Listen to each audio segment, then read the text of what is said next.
Nag-inspeksyon si Senador Antonio Trillanes IV ng Senate Blue Ribbon Subcommittee sa Sunchap Agritourism Park sa natinaguriang Hacienda B9 ni dating Makati Vice Mayor Ernesto Mercado. Dumating si Trillanes bago magtanghali pero hindi siya agad nakapasok. Giit kasi ng negosyante na si Antonio Tiu na sinasabing bumili sa property. Alas 3 ng hapon pa ang usapan nila ng senador. Hinarang pa si Trillanes ng mga gwardya nang subukan niyang pumasok.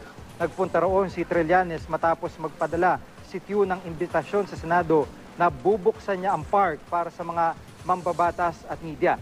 Gusto na sanang umalis ni Trillanes pero dumating naman si Tiu. Iginit ang senador na papasukin ang media. Ininspeksyon ni Trillanes ang iba't ibang pasilidad doon kasama si Tiu.